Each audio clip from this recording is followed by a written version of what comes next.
నమస్తే స్టూడెంట్స్, ఈరోజు కరెంట్ అఫైర్స్లో భాగంగా ఆఫ్లైన్ ఆన్లైన్ కరెంట్ అఫైర్స్లో భాగంగా ఆన్లైన్ కరెంట్ అఫైర్స్లో భాగంగా ఈరోజు మనకు 14th రోజు కరెంట్ అఫైర్స్ ఏముంది చూద్దాం. 14th ఏప్రిల్ 2026 కరెంట్ అఫైర్స్ ఏముంది చూద్దాం.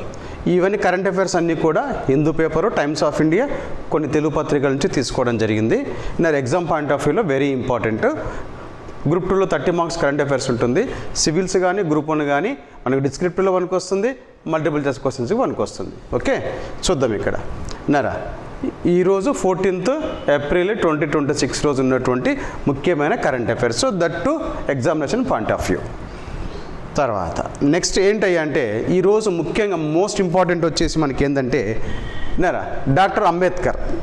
ఏప్రిల్ 14th అనగానే మనకేం గుర్తొస్తుంది అంటే డాక్టర్ అంబేద్కర్. ఏంటి ఇక్కడ అంబేద్కర్ గారి గురించి? ఇది అందరికీ తెలిసిన వ్యక్తి, విన్నారా, ప్రముఖ వ్యక్తి డాక్టర్ అంబేద్కర్. విన్నారా, ఇతని ప్రాథమిక వివరాలు ఏంటయ్యా అంటే విన్నారా, ఏంటి ప్రాథమిక వివరాలు? ప్రజల్లో ఎక్కువగా ఏమని పేరుతో ప్రసిద్ధి అంటే బాబాసాహెబ్గా ప్రసిద్ధి. ఇతను ఏంటిది? ప్రజల్లో బాగా బాబాసాహెబ్గా ప్రసిద్ధి. ఎప్పుడు పుట్టినాడు? ఏప్రిల్ 14th 1891 సంవత్సరంలో పుట్టినాడు. భారతదేశంలో గొప్ప సామాజిక సంఘ సంస్కర్త, సోషల్ రిఫార్మర్ ప్లస్ న్యాయవేత్త మరియు ఎకనమిస్ట్ అని పిలుస్తాం, ఆర్థిక శాస్త్రవేత్త అని చెప్పేసి పేర్కొంటాం. ఇతడు సామాజిక సంస్కరణలు ఏం తీసుకొచ్చినాడు? ముఖ్యంగా వచ్చేసి చాతుర్వర్ణ వ్యవస్థ విన్నారా, దీనికి వ్యతిరేకంగా పోరాడినాడు. చాతుర్వర్ణ వ్యవస్థ అంటే ఏంటిది విన్నారా? బ్రాహ్మణ, క్షత్రియ, వైశ్య, శూద్ర, ఈ 4 వర్ణాలు ఏవైతే ఉన్నాయో వీటి నిర్మూలన కోసము అతను పాటుపడినాడని చెప్తాం. అదేవిధంగా కుల వివక్షకు వ్యతిరేకంగా పోరాడినాడు. తర్వాత దళిత ఉద్యమానికి నాయకత్వం వహించినాడు. సమానత్వము, హక్కులు, సామాజిక న్యాయం కోసము కృషి చేసినాడని చెప్పేసి పేర్కొంటాం. ఓకే, తర్వాత ఇక నెక్స్ట్ వచ్చేసి భారత రాజ్యాంగంలో అంబేద్కర్ గారి యొక్క పాత్ర ఏంటి? ఇక్కడ ఎంత చెప్పినా తక్కువనే మనకు, కాకపోతే ఎగ్జామినేషన్ పాయింట్ ఆఫ్ వ్యూలో చూద్దాం. ఇక్కడ భారత రాజ్యాంగంలో అంబేద్కర్ గారి పాత్ర ఏంటి అంటే ఇక్కడ ఏం చెప్తుందంటే మనకు భారత రాజ్యాంగ తయారీలో డాక్టర్ అంబేద్కర్ గారు ప్రముఖ పాత్ర వహించినారు. ముఖ్యంగా వచ్చేసి రాజ్యాంగ తయారీ డ్రాఫ్టింగ్లో కమిటీ చైర్మన్గా ఉన్నాడు. ముఖ్యంగా వచ్చేసి ప్రాథమిక హక్కులు, పాలసీ ఎలా చేయాలని కావాల్సిన నియమాలు, మరి సోషల్ జస్టిస్, ఈ 3 అంశాలకు కూడా అతను ఎక్కువగా ప్రాధాన్యత ఇవ్వడం జరిగిందని చెప్తాము. మరి డాక్టర్ బిఆర్ అంబేద్కర్ మత సంబంధమైన కృషి ఏమైనా చేసినాడా అంటే భారతదేశంలో బౌద్ధ మత పునరుద్ధరణ కృషి చేసినాడు. ఇండియాలో బౌద్ధ మతము రీఎస్టాబ్లిష్ చేసేందుకు కృషి చేసినాడని చెప్తాము. అందుకోసం ఏం చేసినాడు అతను? 1856లో బౌద్ధ మతాన్ని స్వీకరించడం జరిగింది. 1856లో బౌద్ధ మతాన్ని స్వీకరించడం జరిగింది. అదే సంవత్సరంలో కంబైన్డ్ ఆంధ్రప్రదేశ్ ఏర్పడ్డదని చెప్తాము. తర్వాత బైఫర్గేషన్ అయ్యింది, తర్వాత అది వేరే విషయము. తర్వాత డాక్టర్ బిఆర్ అంబేద్కర్కి వచ్చిన పురస్కారాలు ఏమున్నవి, అవార్డ్స్ ఏమున్నవి? ఒకటి 1990 సంవత్సరంలో భారతదేశంలోని ప్రెస్టీజియస్ అవార్డు భారతరత్న ఇవ్వడం జరిగింది. అయితే ఇది మరణానంతరం ఇచ్చినటువంటి బహుమతి అని పురస్కారం అని చెప్తాం ఇక్కడ, అంటే చనిపోయిన తర్వాత ఇచ్చినటువంటి పురస్కారం. తర్వాత డాక్టర్ బిఆర్ అంబేద్కర్ ఎక్కడైతే సమాధి ఉంటుందో ఆ స్మారక ఫలాన్ని ఏమని పిలుస్తాము? ఇది చాలా ఇంపార్టెంట్. ఎక్కడనే కానివ్వండి విన్నారా, ఇది మోస్ట్ ఇంపార్టెంట్. ఏముంటుందంటే స్మారక స్థలము, సమాధి స్థలము చైతన్య భూమి అని చెప్పేసి పిలుస్తారు. ఏమని పిలుస్తారు? చైతన్య భూమి అని చెప్పేసి పిలుస్తారు. మరి డాక్టర్ అంబేద్కర్ గారు రచించిన రచనలు ఏంటి అంటే అనిహిలేషన్ ఆఫ్ ద క్యాస్ట్ అని చెప్పేసి 1936లో ఒక పుస్తకం రాసినాడు. ద అన్టచబుల్ 1948 ఒక పుస్తకం రాసినాడు. థాట్స్ ఆన్ పాకిస్తాన్ 1940లో రాసినాడు. The Buddha and his Dhamma 1957లో ఒక పుస్తకం రాసినాడు. బుద్ధ ఆర్ కార్ల్ మార్క్స్ 1956లో ఒక పుస్తకం రాసినాడు. ఇవి డాక్టర్ అంబేద్కర్ గారు రాసినటువంటి ప్రముఖమైనటువంటి పుస్తకాలని చెప్తాము. మరి అదే కాకుండా ఇతను నడిపిన పత్రికలు ఏమైనా ఉన్నాయా అంటే మూక్ నాయక్ 1920లో ఒక పత్రిక, మూక్ నాయక్ 1920లో ఒక పత్రిక, జనతా 1930లో ఒక పత్రికను ఇతను ఏర్పాటు చేయడం జరిగింది. అయితే టోటల్గా మనం ఏం చెప్తామంటే బిఆర్ అంబేద్కర్ భారత రాజ్యాంగ పితామహుడుగా, సామాజిక న్యాయం కోసము పోరాడినటువంటి మహానాయకుడు అని చెప్పేసి మనం పేర్కొనవచ్చు. ఇతడు భారత స్వాతంత్ర ఉద్యమంలోనే కాకుండా భారత రాజ్యాంగ పితామహుడు, సామాజిక న్యాయం కోసం పోరాడినటువంటి మహానాయకుడు, దార్శనికుడు అని చెప్పేసి చెప్పొచ్చు మనం. ఓకే, తర్వాత నెక్స్ట్ ఏంటయ్యా అంటే నెక్స్ట్ టాపిక్ వచ్చేసి ఈరోజు ఉన్నటువంటి హిస్టారికల్ బ్యాక్గ్రౌండ్లో ఉస్తాద్ అలీ ఖాన్ అని చెప్తాం. ఏమని చెప్తాము? ఉస్తాద్ అలీ ఖాన్. ఏంటి ఇక్కడ ఉస్తాద్ అలీ ఖాను? ఇక్కడ ఏంటయ్యా అంటే ఉస్తాద్ అలీ ఖాను ఇతనికి సంబంధించినటువంటి ప్రాథమిక వివరాలు ఏమున్నాయంటే ఇతడు కూడా ఏప్రిల్ 14, 1922లో జన్మించినాడు. 1922లో జన్మించినాడు. ఏంటి ఇతను గొప్పదనం అంటే ఇతను భారతీయ శాస్త్రీయ సంగీతంలో గొప్ప సరోద్ విద్వాంసుడు. సంగీతంలో ఉన్నటువంటి అనేక వాయిద్యాలలో ఇన్స్ట్రుమెంట్లో సరోదుకు సంబంధించినటువంటి గొప్ప సరోద్ వాదక్ అని చెప్పేసి పేర్కొంటాం. సరోద్ వాదక్ అని చెప్పేసి పేర్కొంటాం. మరి సంగీతంలో ఎలాంటి కృషి చేసిన కాంట్రిబ్యూషన్ ఏముంది ఇతంది అని అంటే సరోద్ వాయిద్యంలో ప్రపంచ ప్రఖ్యాతి పొందినాడు. సరోద్ వాయిద్యంలో ప్రపంచ ప్రఖ్యాతి పొందినాడు. ఈయన మైహేర్ ఘరానాకు చెందినటువంటి వ్యక్తి. అదో రకమైనటువంటి సంగీతమైనటువంటి పేరు. అది భారతీయ శాస్త్రీయ సంగీతాన్ని ప్రపంచవ్యాప్తంగా ప్రచారం చేసిన వారిలో ఇతను ప్రముఖుడు అని చెప్పేసి పేర్కొండు. ఎవరు? ఉస్తాద్ అలీ ఖాన్. మరి ఇతనికి అవార్డులు ఏమైనా వచ్చినాయా అని అంటే చూడండి, ఇక్కడ ఇతను 1967లో ఇతను పద్మభూషణ్ అవార్డు వచ్చింది. 1967లో పద్మభూషణ్ అవార్డు వచ్చింది. పద్మవిభూషణ్ వచ్చేసి 1989లో అవార్డు వచ్చింది.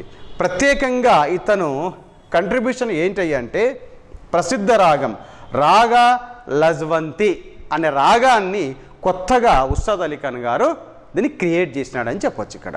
అయితే సరోద్ మహర్షి, మహేర్ ఘరానా ప్రతినిధి, భారతీయ శాస్త్రీయ సంగీతాన్ని ప్రపంచానికి పరిచయం చేసినటువంటి మహానుభావునిగా మనం పేర్కొనవచ్చు. ఎవరు? ఉస్తాద్ అలీ ఖాన్ అని చెప్పేసి పేర్కొంటాం.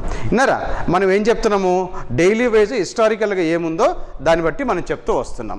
ఓకే, ఇక తర్వాత వచ్చేసి నెక్స్ట్ ఏంటయ్యా అంటే నెక్స్ట్ ఈవెంట్ ఏంటంటే మనకు ఎక్సర్సైజ్ డస్ట్ లిక్.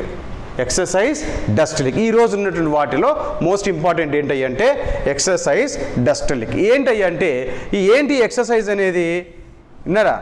ఏవైతే దేశాల మధ్య జరిగే సైనిక విన్యాసాలు అని చెప్పేసి పేర్కొంటాం. ఇక్కడ ఏం చెప్తుంది ఈ ఎక్సర్సైజ్ గురించి ఏంటంటే ఎక్సర్సైజ్ డస్ట్ లిక్ భారతదేశము మరియు ఉజ్బెకిస్తాన్ ద్వైపాక్షిక సైనిక ఎక్సర్సైజ్ అని చెప్పేసి పేర్కొంటాం.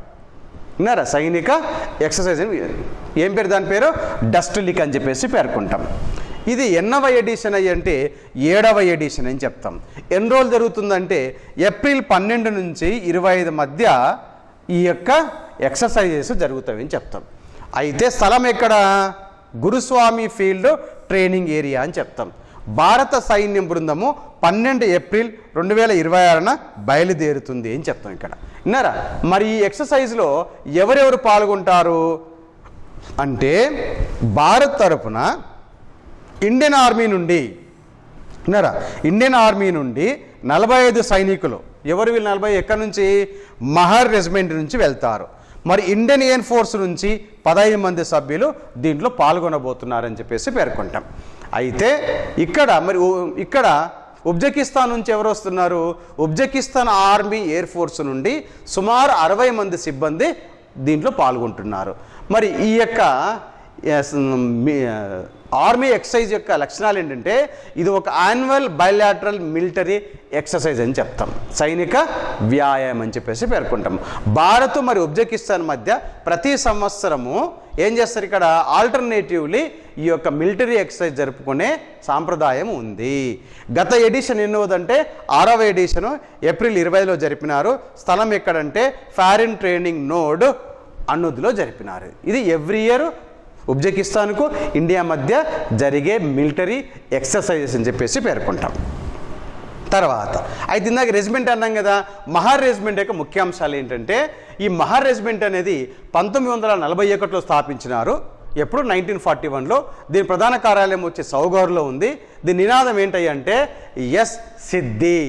దీని యొక్క మహర్ రెజిమెంట్ యొక్క స్లోగన్ ఏంటి? నినాదం అంటే ఎస్ సిద్ధి అని చెప్తాం. అయితే ఈ ఎక్సర్సైజ్ డస్ట్ లింక్ అనేది భారతదేశానికి ఉజ్బెకిస్తాన్కు మధ్య వార్షిక మిలిటరీ ఎక్సర్సైజ్ 2026లో 7వ ఎడిషన్ ఉజ్బెకిస్తాన్లో నిర్వహించబడుతుంది. ఇక్కడ ఇది ఉజ్బెకిస్తాన్లోనే మళ్ళీ నెక్స్ట్ ఇయర్ మళ్ళీ ఇండియాలో నిర్వహిస్తారు ఇక్కడ. విన్నారా? అయితే ఇలాంటి మిలిటరీ ఎక్సర్సైజ్ ఇంకేమైనా జరిగినాయా ఇటీవల కాలంలో అంటే భారత సైనిక ఎక్సర్సైజెస్ భాగస్వామ్య దేశాలు. ఇది బ్యాక్గ్రౌండ్ కింద వెళ్ళొచ్చు. మోస్ట్ ఇంపార్టెంట్ ఏం చెప్తుంది, యుద్ధ అభ్యాస్. ఇది అమెరికాకు ఇండియాకు జరిగినటువంటి జాయింట్ మిలిటరీ ఎక్సర్సైజ్.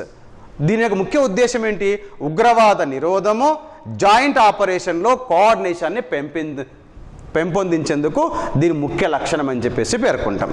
ఇక నెక్స్ట్ వజ్ర ప్రహార్. ఇది కూడా స్పెషల్ ఫోర్స్ మధ్య జరిగే జాయింట్ మిలిటరీ ఎక్సర్సైజ్. ఏ దేశాల మధ్య ఇది, అమెరికాకు ఇండియాకు మధ్య జరిగినట్టు జాయింట్ విన్యాసాలు. దీని ముఖ్య ఉద్దేశం ఏంటి, కౌంటర్ టెర్రరిజం ఆపరేషన్లో నైపుణ్యాలను అభివృద్ధి చేయడమే. తర్వాత శక్తి ఫ్రాన్స్ అంటే భారతదేశానికి ఫ్రాన్స్ మధ్య జరిగినటువంటి భూసేనల ఎక్సర్సైజ్ ఆర్మీ, దానికి ఏమని పేరు, శక్తి అని పెట్టినారు. దీని ముఖ్య ఉద్దేశం ఏంటి, యుద్ధ పరిస్థితుల్లో జాయింట్ ఆపరేషన్లు సామర్థ్యాన్ని పెంచుకునేందుకు ఫ్రాన్స్ మన వాళ్ళు దానికి ఏం పేరు పెడతారు, శక్తి అని చెప్పేసి పేరు పెడతారు. ఇక తర్వాత వచ్చేసి నెక్స్ట్ ధర్మా గార్డియన్. ఏం పేరు, ధర్మా గార్డియన్. ఇది ఏందయ్యా అంటే ఈ ధర్మా గార్డియన్ అనేది భారతదేశానికి జపాన్ ఆర్మీల మధ్య జరిగే జాయింట్ ఎక్సర్సైజ్ అని పిలుస్తాము.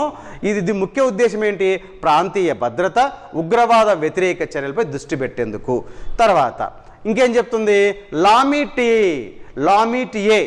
ఇది ఏం చేస్తుంది, సియాసిల్. భారతదేశము సెషెల్స్ మధ్య సైనిక సహకారం కోసము ఈ యొక్క ఎక్సర్సైజ్ నడిపిస్తారు. దీని ముఖ్య ఉద్దేశం ఏంటంటే సముద్ర భద్రత మరియు కోస్టల్ ఏదైతే ఉంటుందో వాటి రక్షణ కోసము ఈ యొక్క మిలిటరీ ఎక్సర్సైజ్ నిర్వహిస్తారు. తర్వాత సూర్యకిరణ్ అనే ఎక్సర్సైజ్ ఏ దేశాల మధ్య, భారతదేశానికి నేపాల్కి మధ్య ద్వైపాక్షిక ఆర్మీ ఎక్సర్సైజ్ అని పిలుస్తాము. దీని ముఖ్య ఉద్దేశం ఏంటి, సరిహద్దు భద్రత, ఉగ్రవాద నిరోధమే దీని యొక్క ముఖ్య ఉద్దేశము. తర్వాత విన్బాక్స్ ఎక్సర్సైజ్ అంటే భారతదేశానికి వియత్నాం మధ్య శాంతి స్థాపన కోసం జరిగే మిలిటరీ ఎక్సర్సైజెస్. విన్నారా, పీస్ కీపింగ్ అని చెప్తాం. ఉదాహరణకి ఏంటిది, ముఖ్యంగా వచ్చేసి ఇంజనీరింగ్, మెడికల్ సహాయం అంశాలపై ఇక్కడ ట్రైనింగ్ ఇవ్వడం జరుగుతుంది అని చెప్తాం. విన్నారా, అలాంటిదే ఇంకొక అంశం ఏంటంటే గరుడా శక్తి. ఏం చెప్తుంది, గరుడా శక్తి అనేది భారతదేశానికి ఇండోనేషియాకు స్పెషల్ ఫోర్సెస్ ఎక్సర్సైజ్ అని పిలుస్తాము. దీని ముఖ్య ఉద్దేశం ఏంటిది, అడవి యుద్ధము అంటే జంగిల్ వార్ఫేర్లపై నైపుణ్యాన్ని డెవలప్ చేసుకునేందుకు ఇండోనేషియాకు ఇండియా మధ్య ఈ యొక్క స్పెషల్ ఫోర్సెస్ ఎక్సర్సైజ్ జరుగుతుంది. తర్వాత సంప్రీతి, బంగ్లాదేశ్కు ఇండియాకు మధ్య జరిగే ఆర్మీ ఎక్సర్సైజ్ అని పిలుస్తాము. దీని ముఖ్య ఉద్దేశం ఏంటిది, కౌంటర్ ఇన్సర్జెన్సీ ప్లస్ శాంతి భద్రతల కోసం చర్యలు తీసుకునేందుకు ఈ జాయింట్ ఎక్సర్సైజ్ చేపడతారు. దెన్ మిత్రశక్తి, భారతదేశానికి శ్రీలంక మధ్య జరిగే జాయింట్ మిలిటరీ ఎక్సర్సైజ్ అని పిలుస్తాము. దీని ముఖ్య ఉద్దేశం ఏంటంటే ఉగ్రవాద నిరోధక చర్యలు మరి కోఆర్డినేషన్ పెంపొందించేందుకు. మరియు మైత్రి, భారతదేశానికి థాయిలాండ్కి మధ్య జరిగే ఆర్మీ ఎక్సర్సైజ్ అని పిలుస్తాము. దీని ముఖ్య ఉద్దేశం ఏంటంటే వార్ఫేర్, జంగిల్ వార్ఫేరు, కౌంటర్ ఇన్సర్జెన్సీ శిక్షణ ఇచ్చేందుకు, అంటే పరస్పర దేశాలు శిక్షణ ఇచ్చుకునేందుకు దీన్ని ఏర్పాటు చేసినారు. విన్నారా, అదేవిధంగా విన్నారా ఏం చెప్తుంది, ఇంద్ర అనేటువంటి ఎక్సర్సైజ్ ఏంటంటే భారతదేశానికి రష్యా త్రివిధలాలు 3 ఏవి, ఆర్మీ, నేవీ, ఎయిర్ ఫోర్సు, ఈ 3 దళాలు కలిసేసి ఇండియా రష్యా మధ్య జాయింట్ ఆపరేషన్స్ కానివ్వండి, జాయింట్ ఎక్సర్సైజ్ కానీ నడిపిస్తాయి.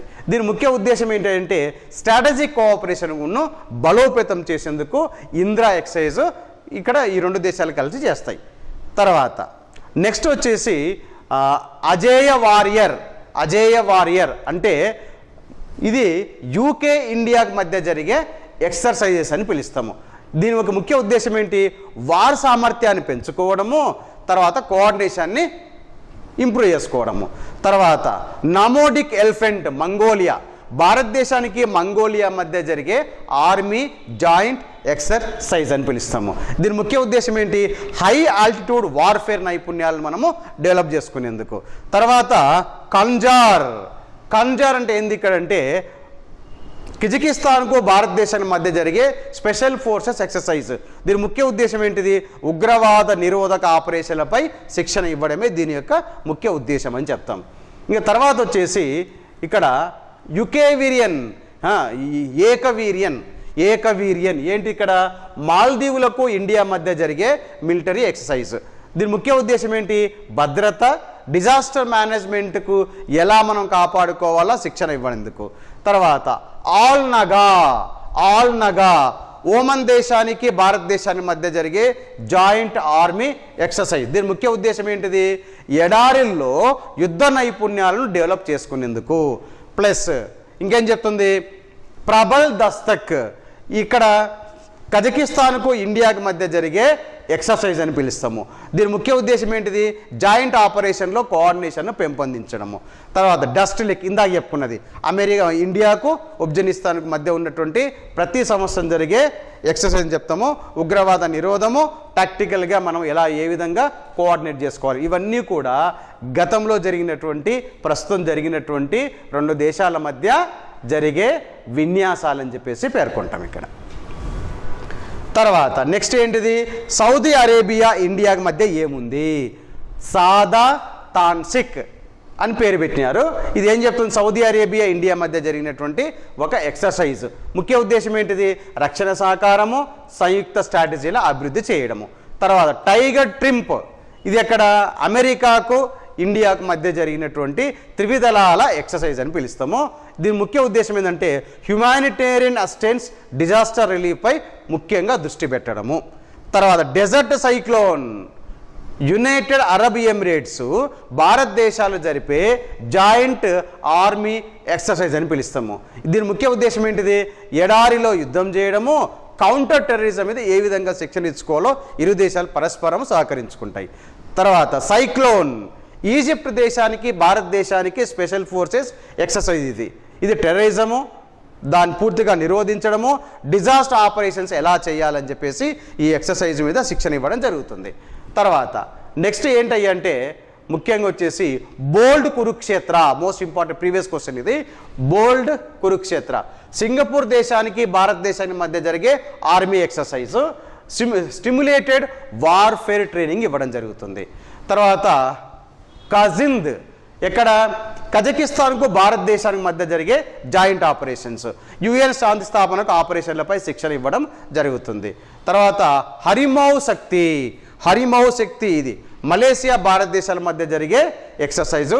దీని ముఖ్య ఉద్దేశం వచ్చి warfare, counter insurgency.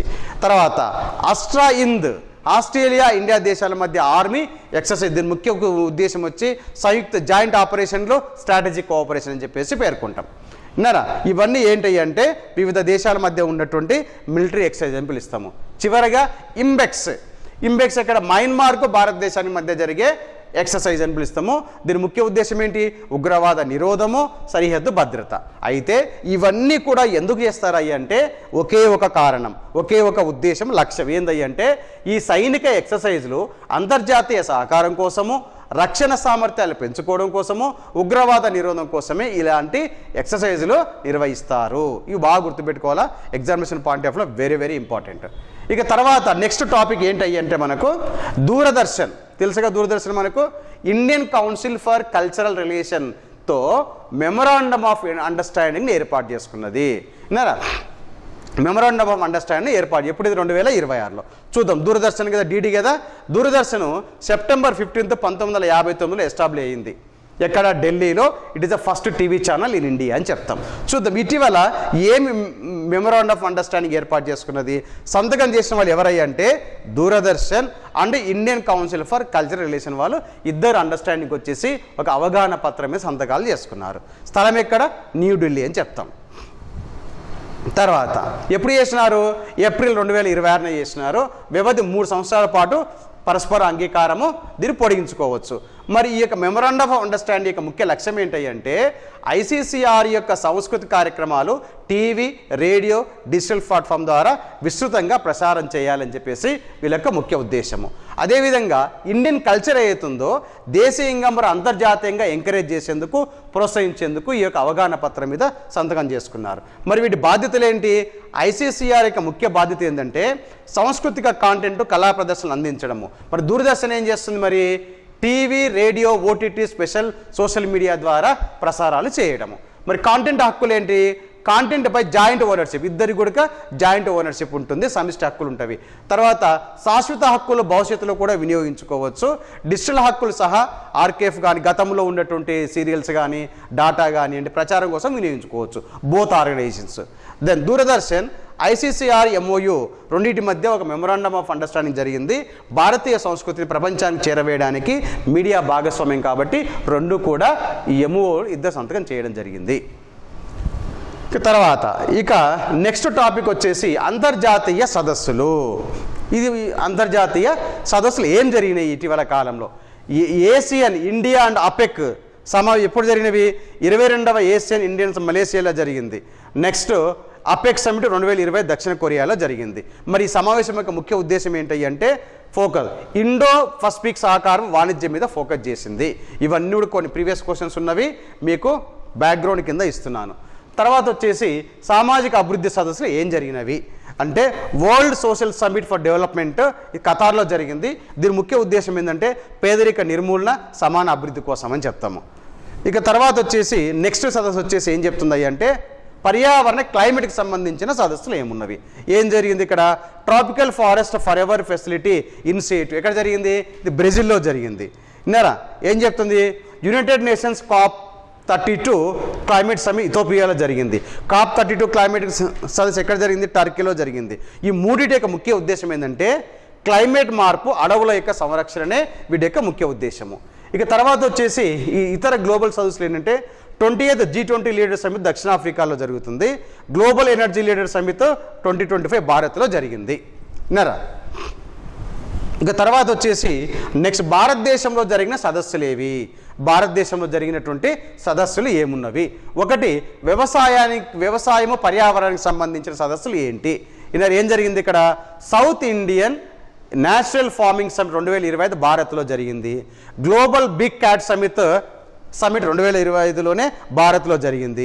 Earth summit 2025-26 భారత్లోనే జరిగిందని చెప్తాము. ఇక తర్వాత వచ్చేసి డిజిటల్ ఆరోగ్య రంగానికి సంబంధించిన సదస్సులు ఎక్కడ జరిగినవి? Regional open digital health summit 2025 భారత్లో జరిగింది. విన్నారా? భారత్లో జరిగింది. ఇవన్నీ ఎక్కడ? ఈ సివిల్స్కు రేపు వచ్చే నెక్స్ట్ మంత్ వచ్చే ప్రిలిమ్స్కు బాగా ఉపయోగపడుతుంది.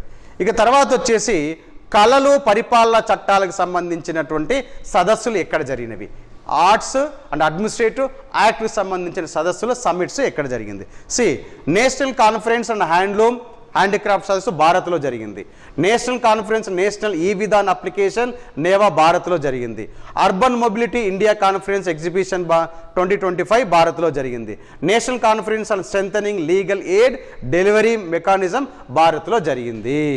విన్నారా? ఇక్కడ ఏం గుర్తుపెట్టుకోవాలంటే ఏసియన్ మలేషియాలో జరిగింది. అపెక్ సదస్సు సౌత్ కొరియాలో జరిగింది. WSSCD ఖతార్లో జరిగింది. COP31 టర్కీలో జరిగింది. COP32 ఇథియోపియాలో జరిగింది. G20 సౌత్ ఆఫ్రికా జరిగింది. మిగతా సదస్సులన్నీ కూడా ఇందాక చెప్పుకున్న వాటిలో భారతదేశంలోనే జరిగినవి. ఇవి నెక్స్ట్ మంత్ జరిగే సివిల్స్ ఎగ్జామ్ ప్రిలిమ్స్ ఉంది కదా, వాటికి బాగా ఉపయోగపడుతుంది. నెక్స్ట్ గ్రూప్ 1 గ్రూప్ 2 కూడా బాగా ఉపయోగపడుతుంది. విన్నారా? ఇక నెక్స్ట్ టాపిక్ వచ్చేసి ఇస్రో గగనయాన్ మిషన్కు ప్రత్యేక తపాలా స్టాంపులు. నెక్స్ట్ టాపిక్ ఏంటిది మనకు? ఇస్రో గగనయాన్ మిషన్కు ప్రత్యేక తపాలా స్టాంపులు విడుదల చేయడం జరిగింది. ఈవెంట్ యొక్క వివరాలు ఏంటి అంటే ఇది మన తపాలా స్టాంపు గగనయాన్ ఈవెంట్ వివరాలు. ఇండియన్ స్పేస్ రీసెర్చ్ ఆర్గనైజేషన్ గౌరవార్థము కర్ణాటక పోస్టల్ సర్కిల్ బెంగళూరులో ఒక ప్రత్యేక పోస్టల్ స్టాంపుని విడుదల చేసింది. విన్నారా? దేనికి? ఇస్రో యొక్క హానరబుల్గా వారి యొక్క గౌరవార్థం కోసము కర్ణాటక పోస్టల్ సర్కిల్ బెంగళూరులో ఒక ప్రత్యేక పోస్టల్ గగనయాన్ మీద ప్రత్యేక పోస్టల్ రిలీజ్ చేసింది. ఏం చెప్తుంది ఇక్కడ? దీనికి థీమ్ ఏంటి మరి అంటే ఏం చెప్తుంది చూడండి. ఇక్కడ భారతదేశం యొక్క హ్యూమన్ స్పేస్ ఫ్లైట్ మిషన్ గగనయాన్కు నివాళి, అంతరిక్ష అన్వేషణ భారత ప్రగతికి ఇది ప్రతిబింబంగా పేర్కొనవచ్చు. మరి ఈ డిజైన్ యొక్క ముఖ్య అంశాలు ఏంటి? ఆర్యభట్ట 1975 నుండి గగనయాన్ మిషన్ వరకు ప్రయాణం చూపించినారు.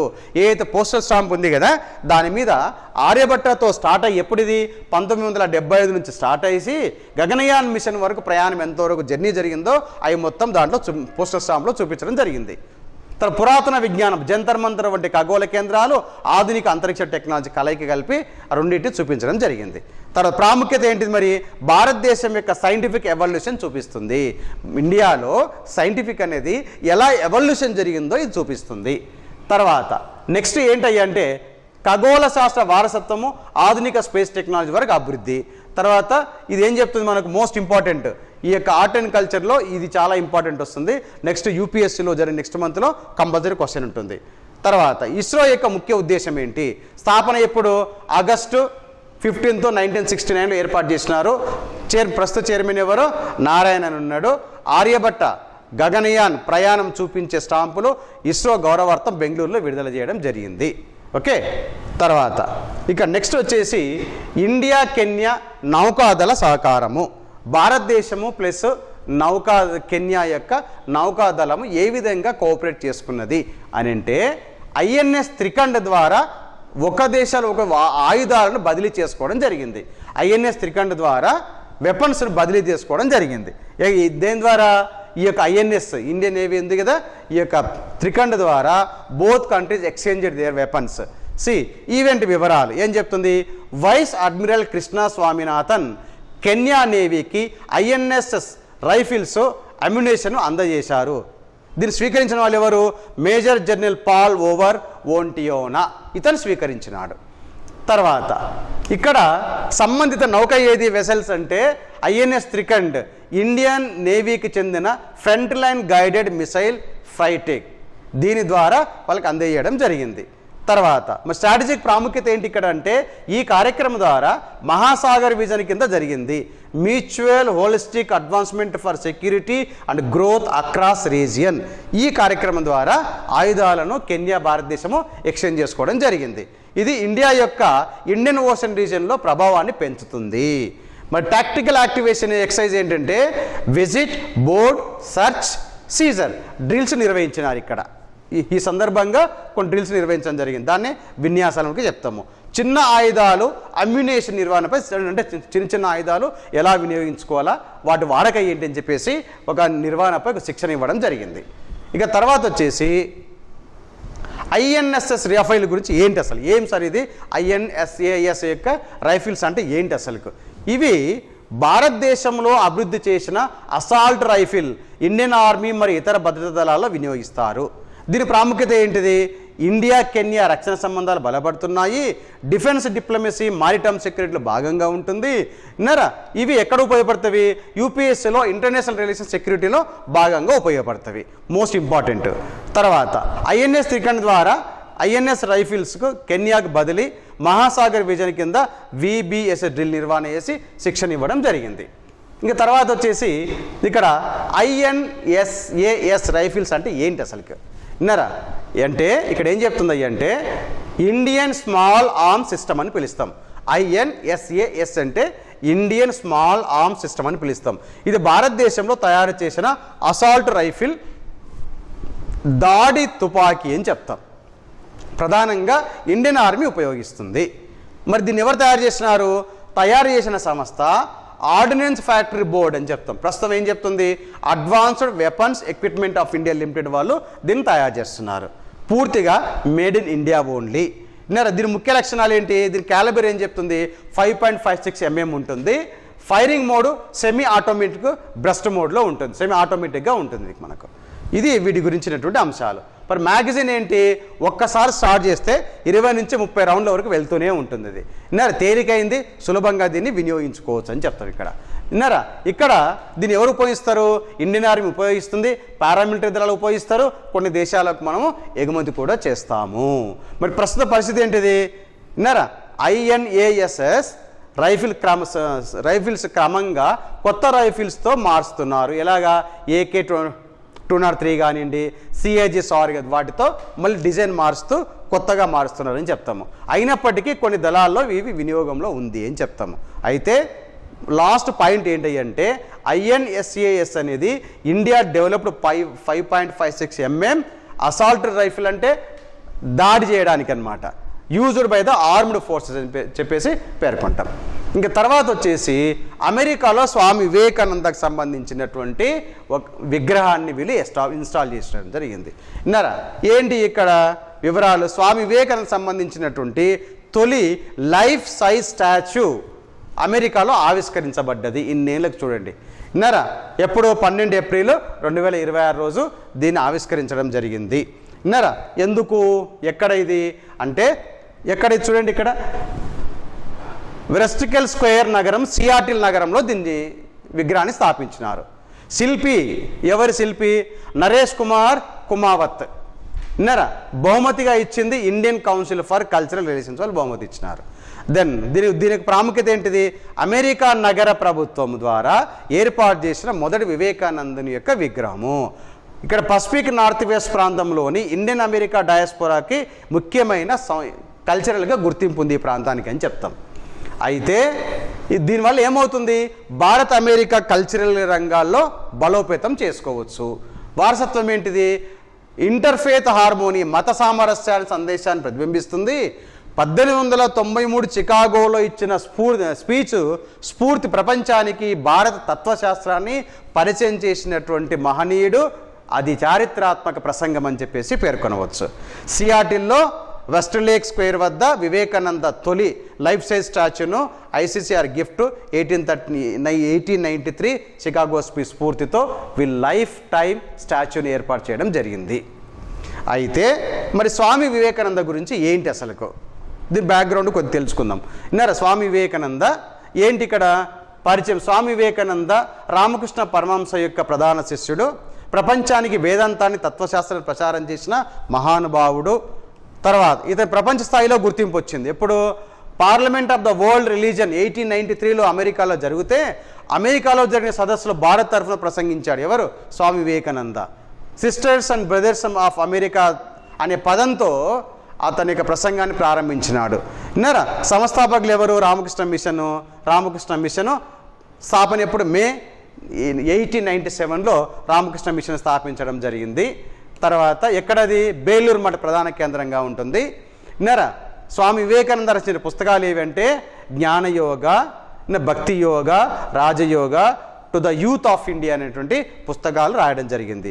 ఇతని యొక్క ఆలోచనలు ఏంటి అంటే మత సామరస్యాన్ని పాటించాలా, యువత శక్తితో ఉండాలి, ఆధ్యాత్మిక ప్లస్ సేవ రెండు కలిపి ఉండాలని చెప్తాడు. అంటే interfaith harmony, youth empowerment, spirituality with service, అంటే ఆధ్యాత్మికతో కూడినటువంటి సేవలు చేయాలా. ఇతని యొక్క ముఖ్యమైన ఆలోచనలు అని చెప్తాం ఇక్కడ. మరి స్వామి వివేకానందకు సంబంధించినటువంటి డే ఏదైనా ఉందా అంటే ముఖ్య దినము నేషనల్ యూత్ డే, జనవరి 12 వివేకానంద జయంతి. థీమ్ ఏంటిది? Ignite the self, impact the world. Ignite the self, impact the world అని చెప్పేసి ఆ రోజు థీమ్ అని చెప్పి యూత్ డేగా పిలుస్తాం దాన్ని. సో రామకృష్ణ పరమహంస శిష్యుడు 1890 చికాగో స్పీచ్, రామకృష్ణ మిషన్ 1897లో స్థాపించినారు. Belur Math headquarter. National youth day జనవరి 12గా జరుపుకుంటాం. ఇది అతనికి ఉన్నటువంటి క్విక్ రివిజన్ కోసం అని చెప్తాము. ఇక తర్వాత వచ్చేసి నెక్స్ట్ టాపిక్ వచ్చేసి జానిక్ సిన్నర్. ఏంటి జానిక్ సిన్నరు? 2026 మాంటే కార్లో మాస్టర్స్ విజేత. ఎవరు? 2026 జాక్ సిన్నర్ అనే అతను 2026లో మాంటే కార్లో మాస్టర్స్ జరిగినటువంటి ఆటల్లో విజేత అని చెప్తాం. ఏంటి ఇక్కడ అంటే మ్యాచ్ పైన అంటే విజేత ఎవరు? Jannik sinner. రన్నర్ ఎవరు? కార్లెస్ అల్కరాజ్. స్కోర్ ఎంత? 7-6. విన్నారా? 6-3 అని చెప్తాం. ఈ స్కోర్తో గెలవడం జరిగింది. సీజర్స్ మైలురాయి ఏంటి? 2015లో నోవాక్ జోకోవిక్ తర్వాత ఒకే సీజన్లో మొదటి 3 ATP 1000 టైటిల్ గెలిచినటువంటి తొలి ఆటగాడు. ఎవరు? Jannik sinner. విన్నారా? ఇది చారిత్రక విజయాలు. జోకోవిక్ రాఫెల్ నాదల్ సరస్సును ఈ పోటీలో గెలిచి ఇతను సిన్నర్ అనే అతను జోకోవిచ్ రాఫెల్ నాదల్ సరస్సును నిలిచినాడు. వరుసగా 4 ATP 1000 టైటిల్ గెలిచిన ఆటగాళ్ళలో ఒకడుగా ఇతను నిలిచినాడని చెప్తాము. తర్వాత సన్షైన్ డబుల్ పూర్తి చేసినాడు. Indian Wells plus Miami titles కూడా పొందినాడు. విన్నారా? ర్యాంకింగ్ అండ్ ఫామ్ ఏంటిది? ప్రపంచ ర్యాంకులో నెంబర్ 1 వచ్చింది. అల్కరాజ్ తర్వాత ఇతనికే వచ్చిందని చెప్తాము. వరుసగా 17 మ్యాచ్లు విన్ అయ్యాడని చెప్పి. ఎవరు? Jannik Sinner. Jannik Sinner Monte Carlo 2026 విజేత. అల్కరాజ్పై గెలుపొందినాడు. సన్షైన్ డబుల్ గెలిచినాడు. 4 ATP 1000 టైటిల్స్ వరుసగా గెలిచినాడు. So Jannik Sinner grand slam and Davis Cup విజయాలు సాధించినాడు. ప్రధాన టైటిల్స్ ఏంటి ఇతను సాధించినవి? ఆస్ట్రేలియా ఓపెన్ 24-25 గెలిచినాడు. వింబుల్డన్ 2025 గెలిచినాడు. US ఓపెన్ 2024 గెలిచినాడు. డేవిస్ కప్ 2023-24 ఇవన్నీ ఉడక జానిక్ సిన్నర్ గెలిచినాడు అని చెప్తాము. ఈ సందర్భంలో ఇటీవల జరిగినటువంటి ఆస్ట్రేలియా ఓపెన్లో గెలిచిన వాళ్ళు ఎవరున్నారు? ఇవన్నీ ఏంటి? జానిక్ సిన్నర్ కీలకలో విజయాలు. ఇందాక చెప్పుకున్నామన్నీ ఇతను గెలిచినటువంటి కీలక విజయాలు. మరి 2026 ఆస్ట్రేలియా ఓపెన్ టెన్నిస్లో ఎవరు గెలిచినారో చూద్దాం. ఇక్కడ విన్నారా? మనకేం చెప్తుంది ఇక్కడ? విభాగము కేటగిరీ విజేత, రన్నరప్.